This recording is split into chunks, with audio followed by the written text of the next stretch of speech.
Nobody from my family came to my wedding, not even my parents nor my best friend. They all went to my sister's engagement party instead. But as we cut the cake, my phone lit up with a message from my mom. "We need to talk. Now?" Followed by 36 missed calls. "My name is Sophia Jenkins and I am 28 years old." There I was in my white dress cutting our wedding cake with Jason. The room filled with laughter and clapping, but a hollow feeling settled in my chest. Not a single member of my family stood among the guests, only friends and my new in-laws. As we pressed the knife into the frosting, my phone lit up. A message from my mom, "We need to talk."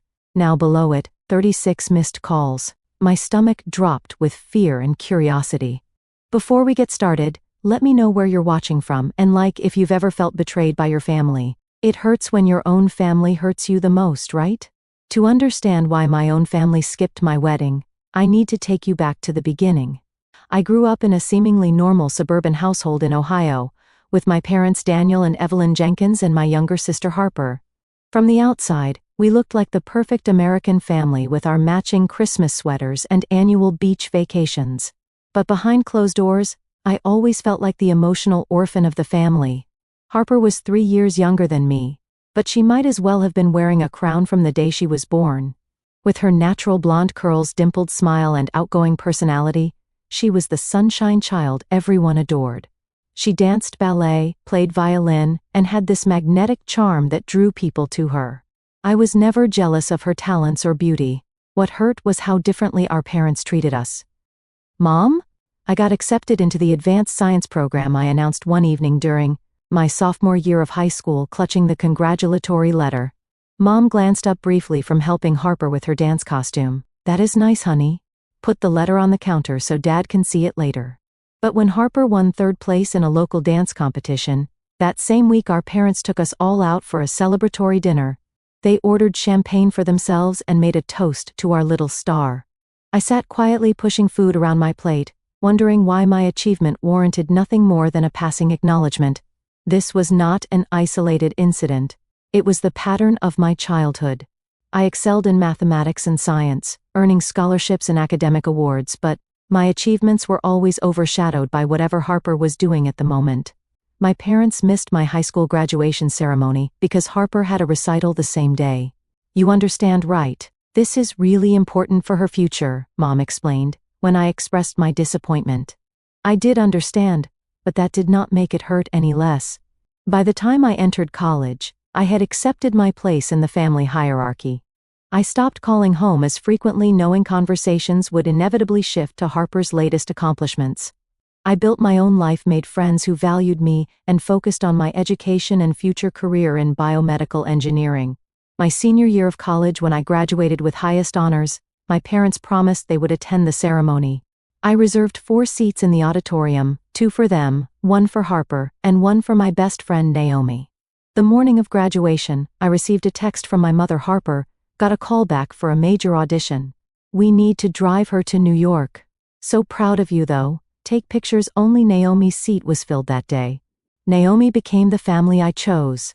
We met during freshman orientation and clicked immediately. She was studying psychology, insightful and empathetic in ways my family never was. After graduation, we both found jobs in Boston and shared an apartment for 3 years. She witnessed my struggles with my family dynamics firsthand, holding me through tears.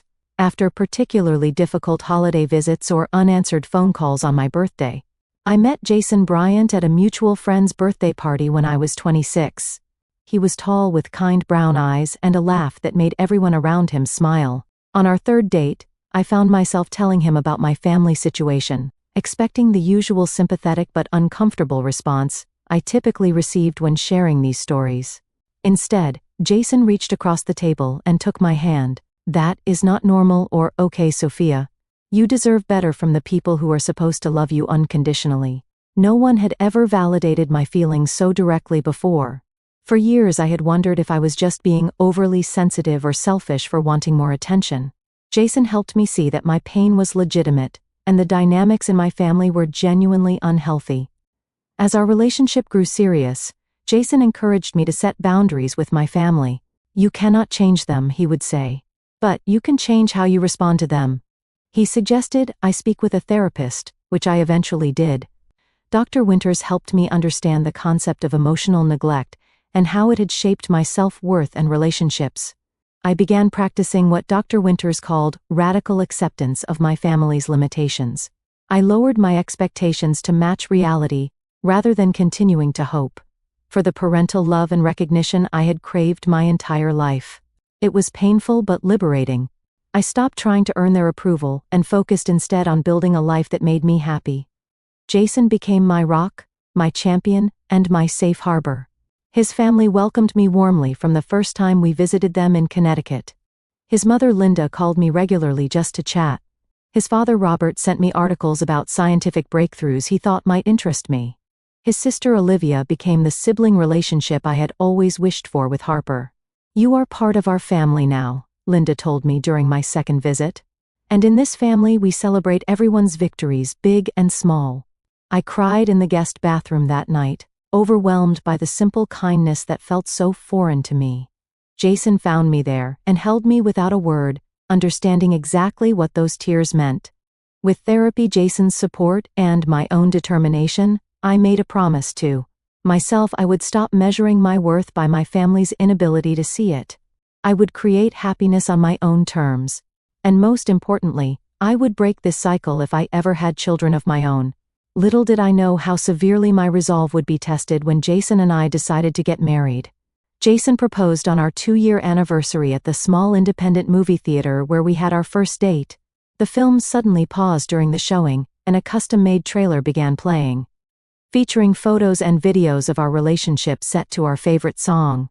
When the lights came up, Jason was on one knee in front of me holding a simple but elegant diamond ring. "Sophia Jenkins, you are the strongest, kindest, most brilliant woman I have ever known. Will you marry me?" Through tears and laughter I said yes as the entire theater erupted in applause. It was perfect, thoughtful, and so completely Jason. That night as we celebrated with champagne in our apartment, the anxiety began creeping in. I needed to tell my family, "They will be happy for you," Jason assured me, though the slight hesitation in his voice betrayed his uncertainty. I called my parents the next day, my stomach in knots as the phone rang. My mother answered on the 4th ring. "Hi Mom, I have some news. Jason proposed last night and I said yes, we are engaged." The pause lasted just a beat too long before she responded, "Oh, that is good. Congratulations." No excitement. No questions about the proposal or the ring, no offer to celebrate. "We were thinking about a spring wedding, maybe in 6 months or so." I continued, desperately trying to generate some enthusiasm. "That is quite soon. We'll let us know the details when you have them." Another pause. "Harper just got the lead in a local theater production, by the way. We are so thrilled for her." And just like that, my engagement was overshadowed once again. Despite the lukewarm response, Jason and I proceeded with our wedding plans. We decided on a small ceremony at a charming historic venue in Cambridge, with about 60 guests. I wanted something intimate and meaningful rather than extravagant.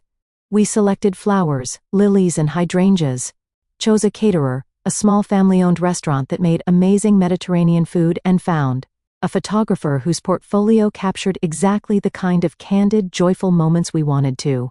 Remember, each decision we made felt right, like we were creating something that truly represented us as a couple. 4 months before the wedding, we sent out invitations, including ones to my parents Harper and a few extended family members. Weeks passed with no please reply from my family. I finally called my mother, trying to keep the anxiety from my voice. "Did you receive the invitation, Mom? The venue needs a final headcount soon." "Yes, we got it. Your father and I have been meaning to call you about that. We will try to make it, of course, but you know how busy things get." "It is my wedding day," I said, my voice strained. "I would really like you all to be there." "Of course, honey, we will do our best." Each subsequent conversation followed the same pattern.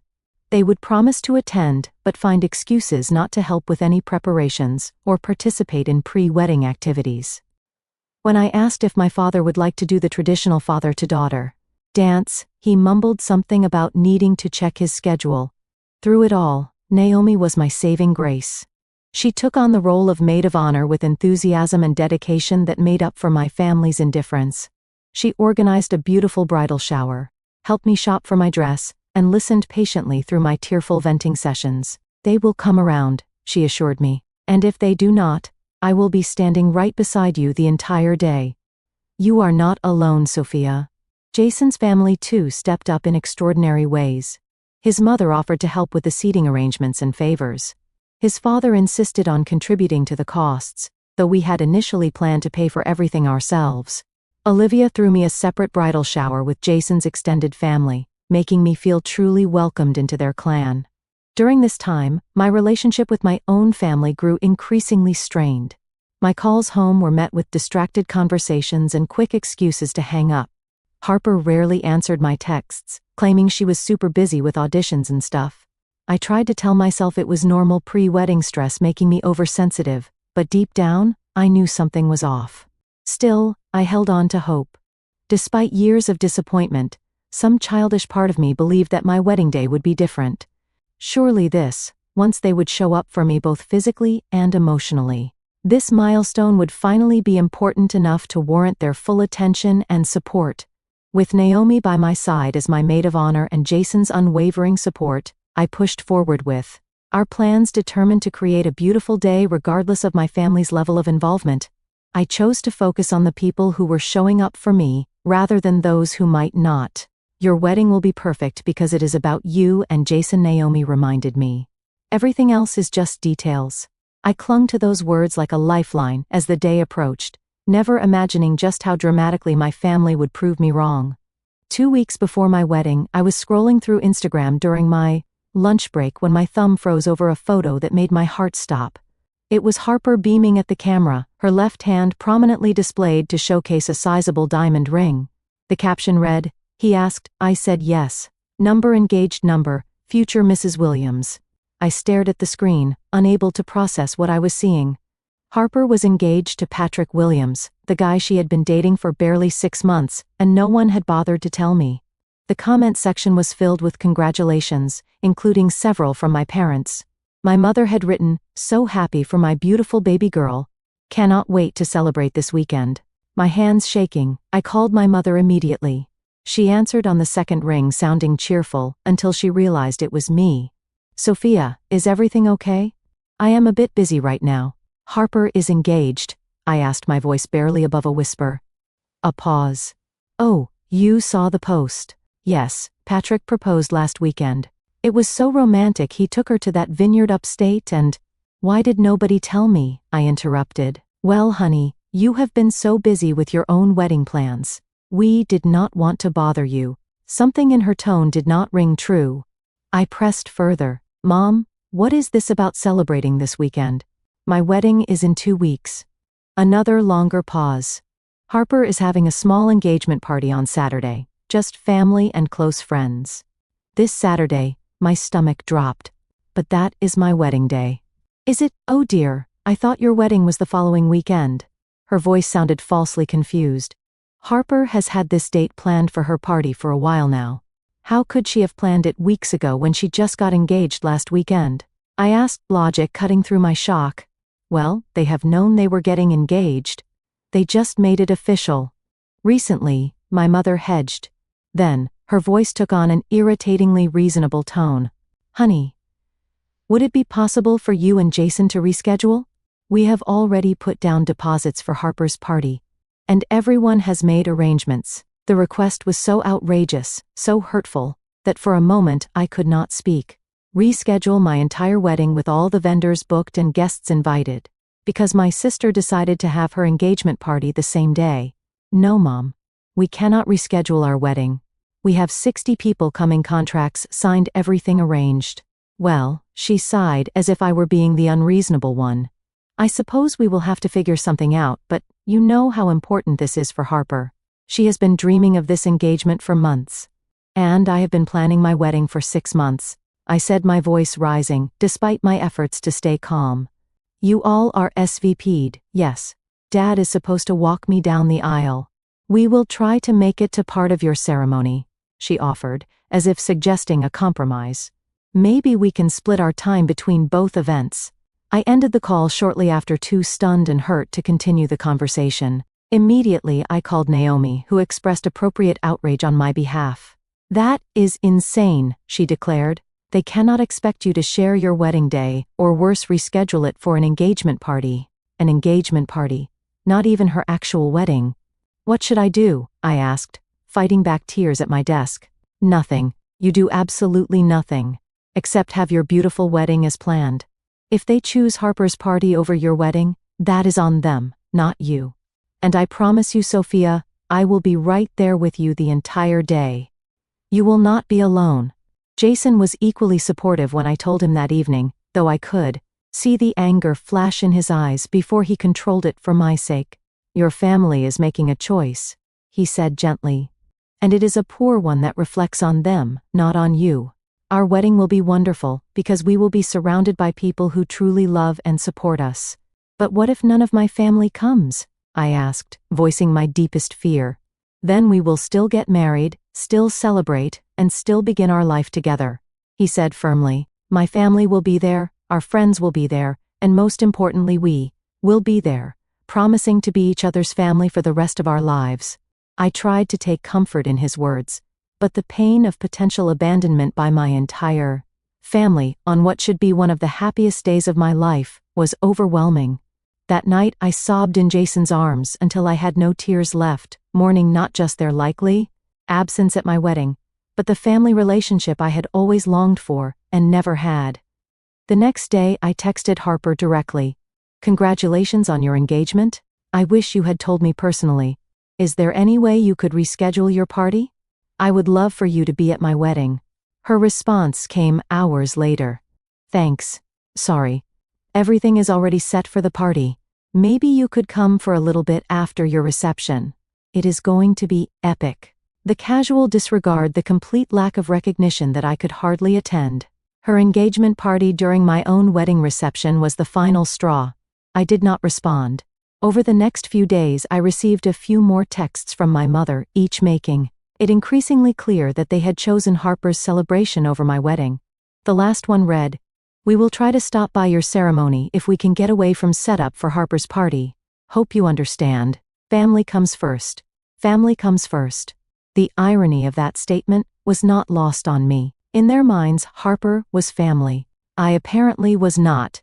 The day before my wedding arrived with a flurry of last-minute details and the wedding rehearsal scheduled for 5 in the evening.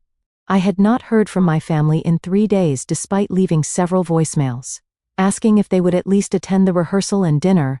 The historic venue looked beautiful as Jason and I arrived early to meet with a coordinator. The late afternoon sunlight streamed through the tall windows, illuminating the polished wooden floors and the simple floral arrangements we had chosen. It should have been a perfect, exciting moment. Your family has not arrived yet, the coordinator asked, as the scheduled start time approached. They might be running late, I said the lie, tasting bitter on my tongue. Jason squeezed my hand as we watched his family arrive one by one, all smiling and excited. His mother hugged me tightly. His father clapped Jason on the back with pride, and Olivia immediately began taking photos to document every moment of this weekend. At 5:30, with still no sign of my family, we decided to begin the rehearsal without them. The officiant, a friend from college, guided us through the ceremony with warmth and humor. Jason's 12-year-old cousin practiced his role as ring-bearer with exaggerated seriousness that made everyone laugh. Everything was lovely except for the glaring absence on my side of the aisle. As we were finishing up, my phone vibrated with a text message. I pulled it out, hoping against hope that it was my family saying they were on their way. Instead, it was my mother busy preparing for Harper's party tomorrow. "Good luck with the rehearsal, love you." I shoved the phone back into my pocket, determined not to let anyone see how much that casual dismissal hurt, but Jason knew me too well. "They are not coming, are they?"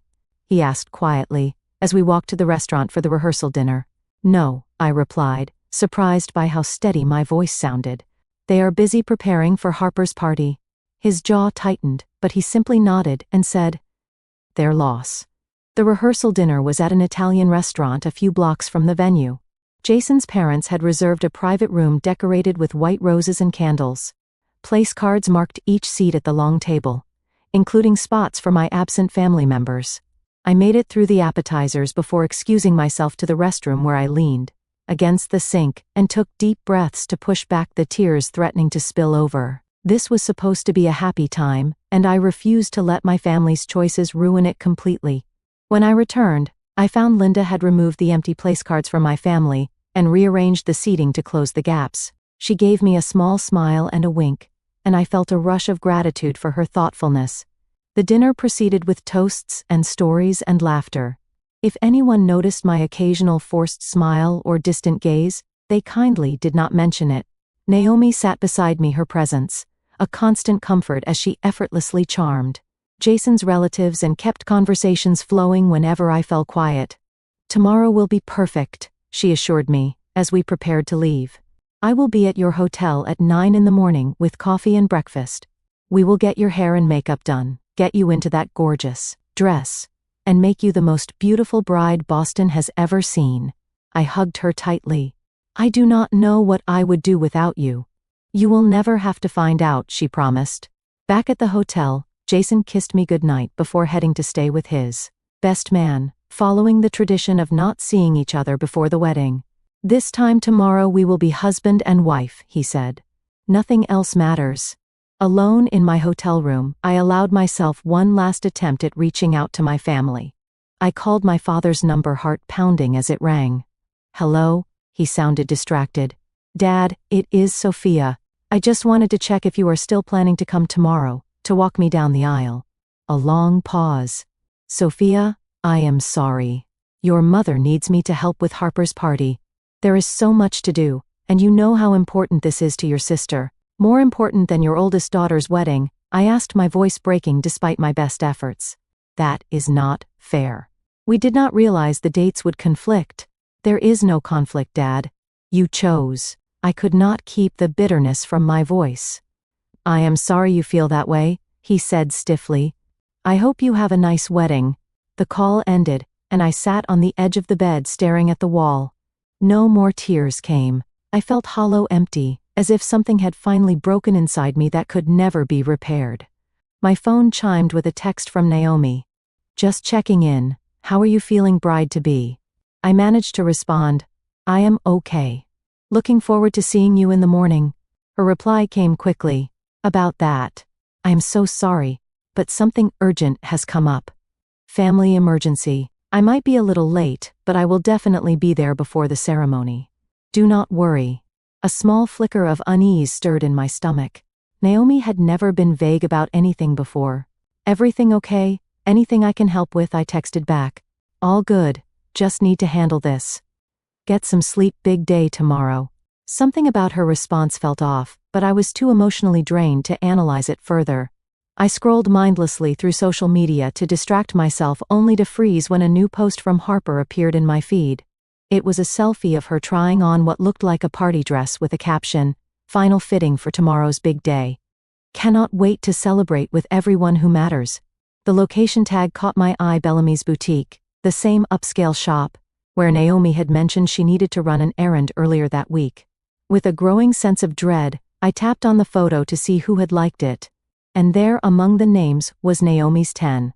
And worse, a comment from her posted just 30 minutes ago. "You look stunning. Cannot wait for tomorrow." My hands shaking, I switched to Naomi's profile and found a story she had posted, then quickly deleted, but not before Instagram had placed the posted 1 hour ago marker on her profile. The betrayal hit me like a physical blow.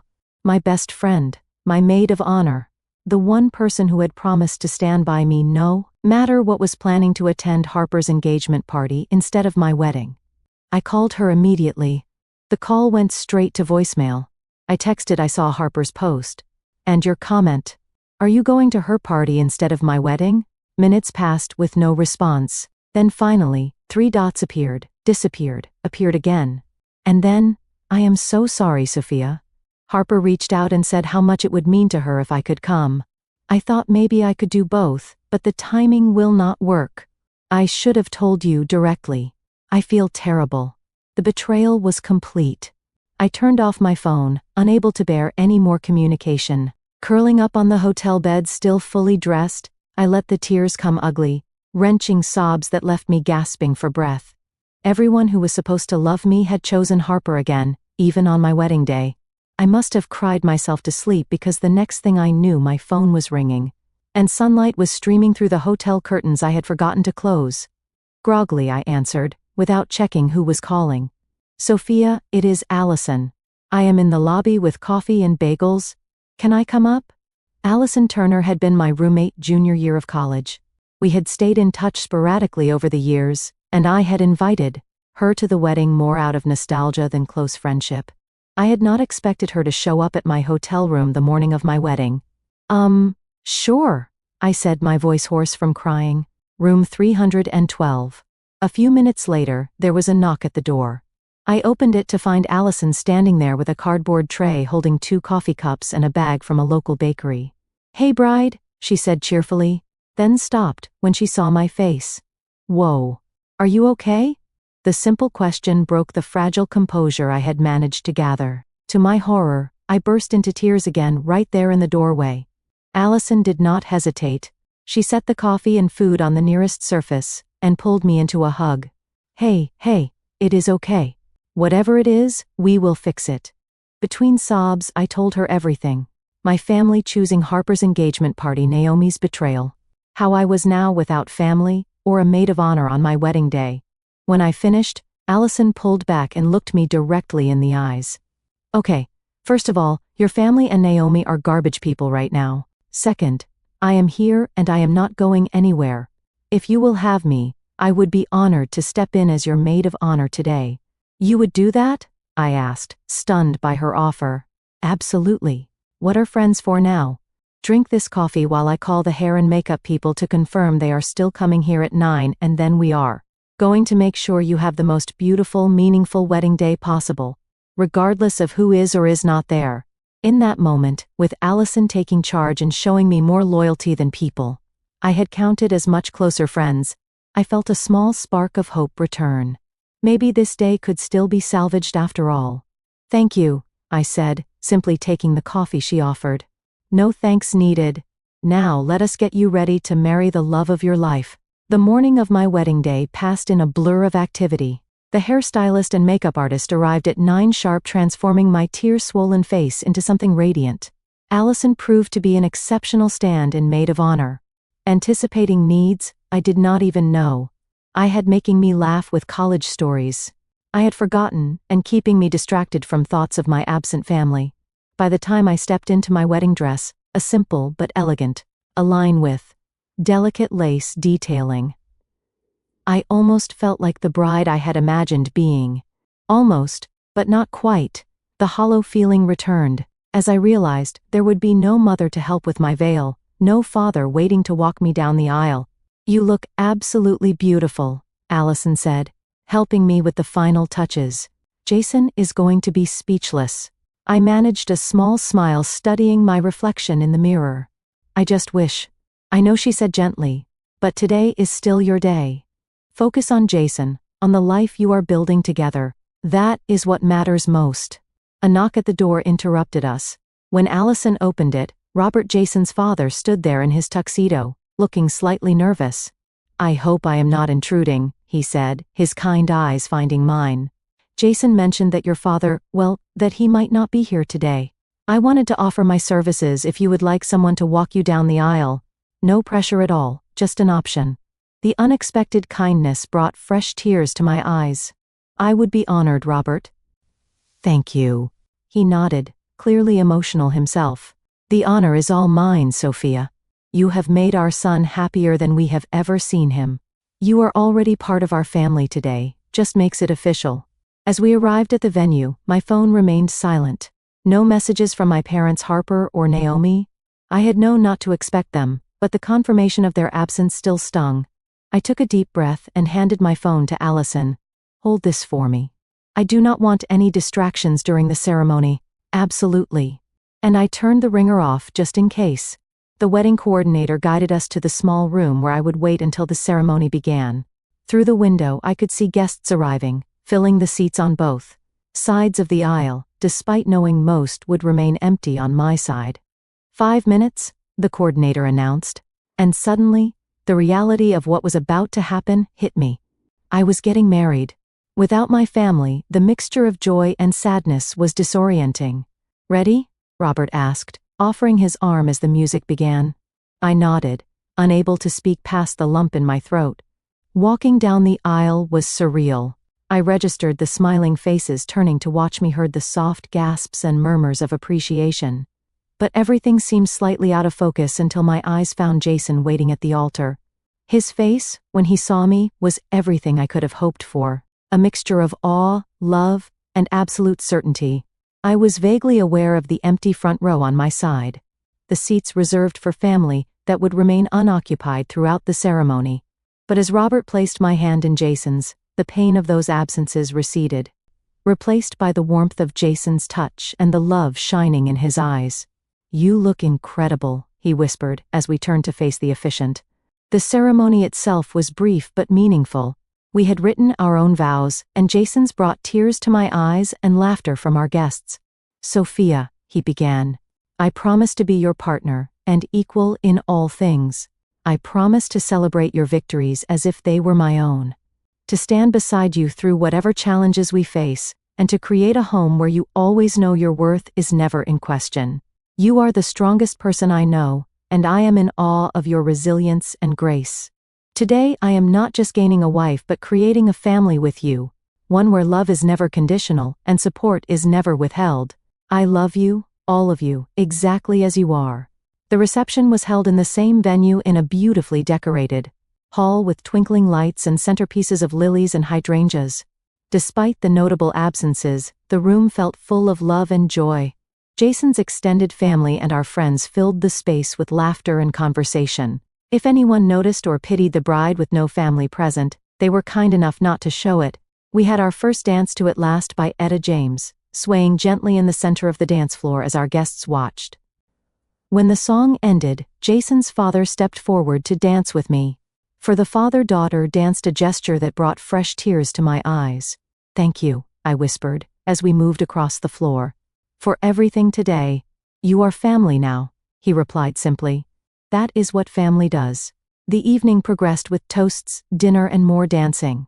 I found myself genuinely enjoying the celebration, despite the ache that lingered beneath my smile. Jason rarely left my side, as if sensing when my thoughts drifted to those who had chosen not to be there. Finally, it was time to cut the cake. A 3-tier creation decorated with fresh flowers that matched our centerpieces. Jason and I stood behind it, smiling for the photographer as we positioned the knife together. "Ready?" he asked. I nodded, and we pressed the knife into the bottom tier, everyone applauding as we made the first cut. It was at that precise moment that I felt my phone vibrate in the hidden pocket of my dress. I had retrieved it from Allison during the cocktail hour, not wanting to be completely disconnected in case of an emergency. As Jason began cutting slices for our guests, I discreetly checked the screen. A message from my mother. "We need to talk now." Below it, I saw notifications for 36 missed calls, all from my mother, father, and even Harper, all within the last hour. My stomach dropped. What could possibly have happened that would prompt such an urgent barrage of communication after they had all but abandoned me today? "Everything okay?" Jason asked, noticing my expression. I showed him the screen. "I do not know what to make of this." "Whatever it is can wait," he said firmly. "This is our wedding day. They made their choice earlier." Part of me agreed with him, wanted to silence my phone, and continue celebrating without giving my family another thought. But another part, the part that had always hoped for reconciliation, for understanding, for the family relationship I had never truly, had made me hesitate. "What if something is really wrong?" I asked. Jason studied my face, then sighed. "If you want to call them back, I understand. But remember, you do not owe them your time today. This day is ours." I squeezed his hand gratefully. "I will step outside for just a minute. If it is nothing important, I will come right back." Finding a quiet corner in the venue's garden, I dialed my mother's number. She answered on the first ring, her voice tearful and frantic. "Sophia, oh thank God. We have been trying to reach you for hours." "I was getting married, Mom," I said, unable to keep the edge from my voice. "What is so urgent?" What she said next would change everything I thought I knew about this day, about my relationship with my family, and about the sister I had always believed simply outshone me in our parents' eyes. It is Harper, my mother said, her voice breaking. Patrick called off the engagement right in the middle of the party. He said he could not go through with it because Harper told him what she did to you. I sank onto a nearby bench trying to process her words. What do you mean? What did she do to me? My mother's breathing was uneven, punctuated by sniffles. Harper lied to us, Sophia, about everything. She deliberately scheduled her engagement party on your wedding day. She told us that you had changed your wedding date, and did not bother to tell us because you did not want us there. The world seemed to tilt beneath me. What? She showed us texts from you saying you wanted nothing to do with us, that you were having a private ceremony with just Jason's family because they were your real family now. She said you specifically asked us not to come. My hand trembled as I gripped the phone tighter. Mom, I never sent any texts like that. I have been calling and messaging for weeks begging you all to come. I know that now, she admitted, her voice small. Patrick confronted Harper today after she made a comment about finally being the center of attention for once. When he pushed her on it, she broke down and admitted everything. She created fake text conversations, deleted your real messages from our physical invitation you sent. I struggled to breathe, the magnitude of Harper's deception overwhelming me. But why would you believe I would not want you at my wedding? After all the times I called, all the voicemails I left. She had an answer. For everything, my father's voice cut in, and I realized I was on speakerphone. She said you were just keeping up appearances, that you had told her the truth about how you really felt. We should have questioned it more, should have called you directly instead of just through Harper, but she was so convincing, Sophia. She even cried about how hurt she was that you did not want your own family at your wedding. The pieces were falling into place, but one question remained. What about Naomi? Why did she choose Harper's party over my wedding? Another pause, this one heavy with shame. Harper told Naomi that you had asked someone else to be your maid of honor. She showed Naomi fake texts from you saying you had only asked her originally out of obligation, but had found someone you connected with better. Harper convinced her that coming to the engagement party would be better than facing humiliation at your wedding. I closed my eyes, recalling Naomi's sudden change of plans, her vague excuses. It all made sense now in the most twisted way possible. Where is Harper now? I asked, my voice surprisingly steady despite the storm of emotions inside me. She left after Patrick broke things off. We do not know where she went. My mother's voice cracked again. Sophia, we are so sorry. We failed you completely. I do not expect you to forgive us. But we needed you to know the truth.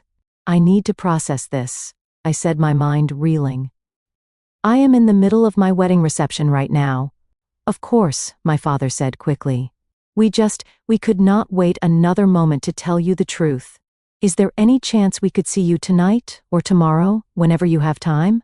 The request was so surreal after everything that had happened. My wedding day, which I had imagined since childhood would include my family, was almost over. They had missed the ceremony, the vows, the first dance, everything that could not be recreated. I will text you the address of our hotel, I said finally. We will be back there around 11 tonight. You can meet us in the lobby. After ending the call, I sat motionless, trying to comprehend the magnitude of Harper's betrayal and my parents' gullibility. How could Harper have orchestrated something so elaborate, so cruel, and how could my parents have believed her so easily without ever speaking directly to me?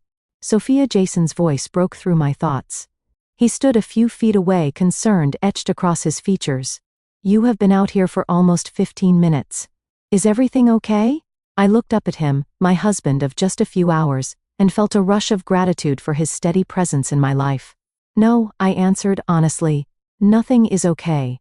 But I think maybe it will be eventually. I told him everything, watching his expression shift from shock to anger to disbelief as the full story unfolded. That is, he struggled to find words. I do not even know what to say. Harper deliberately sabotaged our wedding day. She manipulated everyone. That goes beyond sibling rivalry or jealousy. That is calculated cruelty. I told them we would meet them at the hotel after the reception, I said. I need to hear them say all this to my face. I need to understand how they could believe I would exclude them from my wedding. Jason took my hands in his. Are you sure you want to do this tonight? We can wait until after our honeymoon if you need time. I shook my head. No, I need closure before we leave. I cannot carry this with me for 2 weeks. Then we will face them together, he said firmly. Whatever you decide after hearing them out, I will support you completely. We returned to the reception where our guests had hardly noticed our brief absence amid the dancing and celebrating. For the remainder of the evening, I went through the motions, smiling and thanking people for coming dancing with Jason and his relatives, all while my mind kept returning to the revelation that had turned my understanding of my family upside down. At 10:45 we made our exit amid a shower of rose petals, changed quickly at the hotel, and went down to the lobby to wait for my family. My stomach was in knots, my thoughts a chaotic jumble of questions and accusations. They arrived at 1115, my parents looking haggard and red-eyed. My mother rushed toward me as soon as she saw me, arms outstretched, but stopped short when I instinctively stepped back. Let us go somewhere more private, Jason suggested, gesturing toward a small meeting room off the lobby that the hotel had left unlocked. Once inside with the door closed, the four of us stood in awkward silence until my father spoke. Sophia, we do not expect forgiveness. What we did believing Harper over you missing your wedding, it is unforgivable. But we need you to know how deeply, profoundly sorry we are. Sorry does not change the fact that you missed my wedding. I said, my voice tight. Or that you believed I would exclude my own family without even picking up the phone to ask me directly. You are right, my mother whispered, tears streaming down her face. There is nothing we can say to justify our actions. We failed you as parents, not just today, but for years. Why was it so easy for you to believe I would not want you there? I asked the question that had been burning inside me since the phone call. What kind of relationship did you think we had that would make that believable? My parents exchanged a pained look before my father answered. The truth is, we knew we had not been good parents to you, Sophia. We knew we had favored Harper, made excuses for missing your important moments, failed to celebrate your achievements the way we should have. When Harper told us you did not want us at your wedding, part of us believed it because we felt we deserved that rejection. So you just accepted it, without fighting for a relationship with me, without even trying to make amends. We were cowards, my mother admitted. It was easier to believe Harper's lie than to face the truth of how we had failed you. And she is our daughter too, so we never imagined she would lie about something so important. Where is Harper now? I asked. Why is not she here apologizing herself? We do not know, my father said. She left after Patrick confronted her. She is not answering our calls either. I shook my head, overwhelmed by the whole situation. I do not understand how she could do this. We have had our issues, but this level of deception, of cruelty. I think she has always been jealous of you, my mother said quietly. Your intelligence, your independence, the genuine relationships you build. We spoiled her, made her the center of attention. But I think deep down she wanted what comes naturally to you, real connections, real accomplishments. Jason, who had been silent until now, spoke up. That might explain her feelings, but it does not excuse her actions. What she did was deliberate and destructive. You are right, my father agreed. There is no excuse, and we enabled her behavior for years by always giving in to her demands and tantrums. I looked at my parents, really looked at them maybe for the first time in my adult life. They seemed smaller, somehow diminished by their guilt and shame. Despite everything, a part of me ached for the family we could have been, should have been. I cannot forgive you tonight, I said finally. I do not know if I can ever fully forgive missing my wedding, but I am willing to try to build something new going forward if you are truly committed to change. They both nodded eagerly, tears flowing freely now. That means acknowledging the patterns that got us here, I continued. It means therapy, both individually and as a family. It means real accountability, not just for today, but for years of emotional neglect. Anything, my mother said immediately. We will do anything. And Harper needs professional help too, I added. What she did goes beyond normal sibling rivalry. We know, my father agreed. When we find her getting her help, we will be our priority. We talked for another hour, painful but necessary conversation that began the process of exposing the dysfunctional patterns that had defined our family dynamics for decades. No magical reconciliation occurred that night. No tearful group hug that erased years of hurt. But something shifted, a door opened that had long been closed. As Jason and I finally headed up to our room emotionally drained, but strangely at peace, he squeezed my hand. "Are you okay?"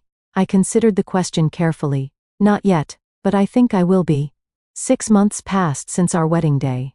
Jason and I settled into married life in our apartment, learning the rhythms of being partners in all things.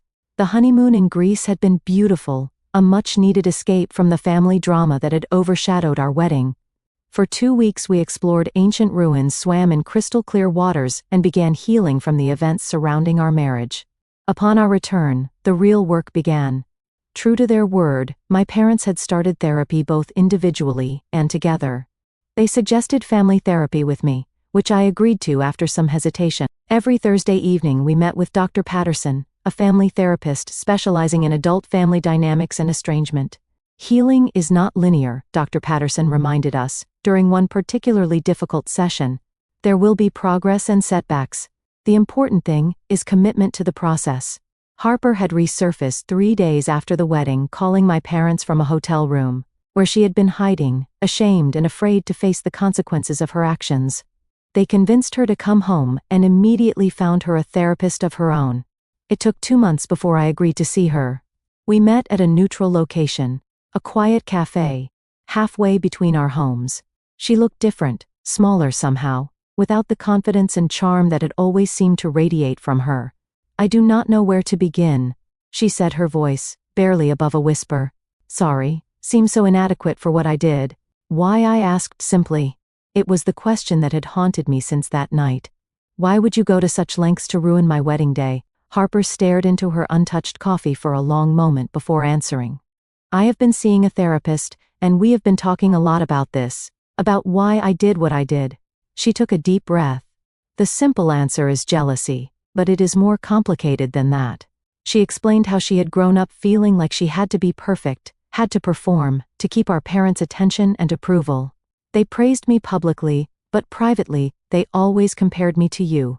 Why cannot you be more focused, like Sophia? Why cannot you find a nice, stable career like your sister?" I listened, surprised by this revelation. "I always thought they favored you completely." "They did in many ways, but their favor came with conditions. I had to be their perfect, charming daughter. You got to be authentic. You built a real life with real friends and real accomplishments. I just performed. That still does not explain why you would sabotage my wedding." Tears filled her eyes. "When you got engaged to Jason, I saw how happy you were, how complete your life seemed. Patrick had just proposed, but it felt hollow, like another performance. I wanted what you had, and when I could not have it, I wanted to destroy it. It was petty, and cruel, and unforgivable." Yes, it was. I agreed, not willing to minimize the harm she had caused. "I am not asking for forgiveness," she said quickly. "I do not deserve it. I just wanted you to know that I understand what I did, and I am getting help to make sure I never do anything like that again." That first conversation was awkward and painful, but it was a beginning. In the months that followed, Harper continued therapy, eventually moving out of our parents' house and starting a job as an administrative assistant, her first real employment that was not in entertainment or performance. My relationship with my parents slowly evolved. They made genuine efforts to know me, as I am now, not as the child they had neglected. My mother called regularly, not to talk about Harper, but to ask about my work, my interests, my life with Jason. My father sent articles related to my field and asked thoughtful questions about my career. For the first time in my life, I felt seen by my family. Not completely, not perfectly, but genuinely. The wall of resentment I had built over decades began to develop small cracks, letting in slivers of possibility. Naomi and I had a much more difficult path to reconciliation. When she discovered the truth about Harper's manipulation, she was devastated. She sent flowers, cards, emails, desperate to explain and apologize. I ignored them all for weeks, the betrayal still too fresh and painful. Eventually, I agreed to a phone call. "I should have called you directly," she said, her voice thick with regret. "I should have known you would never just replace me without talking to me first. We have been friends for too long for that." "Yes, you should have," I agreed. "That is what hurts the most. You believed the worst about me, without even asking me if it was true." "I have no excuse," she admitted. I can only say that I am sorry, and I will spend as long as it takes trying to rebuild your trust, if you will let me. Rebuilding trust is harder than building it the first time. With Naomi, the process was slow and sometimes painful. We started with occasional texts, then coffee once a month, gradually working our way back to something resembling friendship, though the easy closeness we once shared remained elusive. Allison, surprisingly, became a close friend after her 11th-hour rescue of my wedding day. We met regularly for lunch, and she became part of our extended social circle, often joining Jason and me for dinner or movie nights. On our first anniversary, Jason and I decided to have a small dinner party at our apartment. Nothing elaborate, just a simple celebration, with a few close friends and family. My parents came bringing a photo album they had created full of pictures from my childhood and accomplishments they had previously overlooked. Harper came too, bringing a thoughtful gift and a quiet presence, still working on finding her authentic self. During dinner, Jason clinked his glass to make an announcement. He looked at me, eyes twinkling with excitement, and I nodded, giving him permission to share our news. We wanted to wait until today to tell everyone, he said, reaching for my hand. Sophia and I are expecting. The baby is due in June. The table erupted in genuine joy and congratulations. My mother cried happy tears. My father beamed with pride, and Harper hugged me, gently whispering, "You are going to be an amazing mother," in my ear. Later that night, after everyone had left, and Jason and I were cleaning up, he asked, "Are you happy with how things are now? With your family?" I considered the question carefully.